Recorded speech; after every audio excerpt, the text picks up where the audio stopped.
salty about losing and trying to take advantage to lurk and spy. The place was a reactor core leaking radiation, waiting to explode.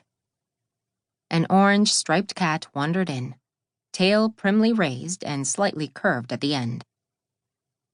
Same color as Leroy's hair, more or less. It was pursued a few moments later by a black and white spotted cat. I couldn't even get your docking fees waived. There are so many people here for the Grand Melee. I even tried to, ask some other people for help, but it's a total mess. Leroy lifted his chin in greeting at someone off-screen, probably his girlfriend, Momoko, who also starred in the show. Hold on a sec. I'll be right back. The holo flickered and switched to a still of Leroy's face, frozen in a dramatic scowl more reminiscent of his villainous Crash Sisters persona, the King. Leroy had sworn that, with his relative fame and connections, he'd be able to get them a swank room, free parking, even some meal coupons for the fancy replicators. The kind that could make complex meals instead of patties and cubes and liquids that tasted almost like they saw flavor once across a crowded room. Instead, La Sirena Negra was crammed into the spaceship equivalent of a sleeping pod, and her crew was getting increasingly antsy. They'd been promised beaches, window shopping, fancy shore excursions, and maybe even a foot massage or two. But they couldn't even get a reservation at the cheapest sidewalk food vendor stall. The last place Eva had tried to order takeout from wasn't taking requests for the next 20 cycles.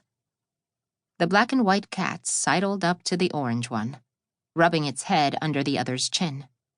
Apparently, the orange one didn't appreciate this because it hissed and sent out a psychic wave of irritation that made Eva scowl. They weren't the only ones fighting on the ship right now. Her sister Mari had tagged along, after her superiors at the forge had gently but firmly encouraged her to recuperate from her injuries somewhere besides their damaged face. Agent Elis wanted to recruit Eva's crew to work for the forge, an offer Eva hadn't rejected yet, so this might be a plot to convince them it would be a good idea. If so, Mari had been the wrongest possible woman for the job. Still, Eva had thought this might be a good opportunity to reconnect, heal their relationship along with their physical injuries. Que boberia.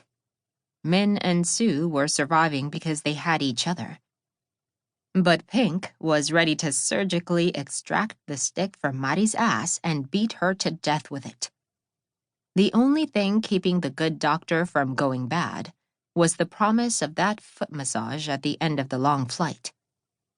This might finally break her. As if on cue, Mari hobbled in and went straight for the cafetera. Her broken leg was on the mend, but still encased in a latticed cast, and she leaned on Eva's cane, affectionately called fuacata. She'd pulled her brown hair back into a neat ponytail, and she scowled when she noticed Eva had left the coffee grounds in the filter basket. Cue the nagging, Eva thought. 3, 2... You know you should empty this out when it's still hot, Mari said. I didn't want to burn my fingers, Eva replied. You can use a towel, Mari said. Eva smiled humorlessly, her facial scar pulling at the skin around it. Or I could wait for it to cool down first. It gets all sludgy if you wait, Mari insisted. It's disgusting. Eva slurped her own coffee and stared at Leroy's frozen face while Mari made frustrated noises. She'd have to deliver the bad news to her crew, which sucked. They deserved a real break. They'd been dragged through a huge pile of mierda, and the stink hadn't washed off yet.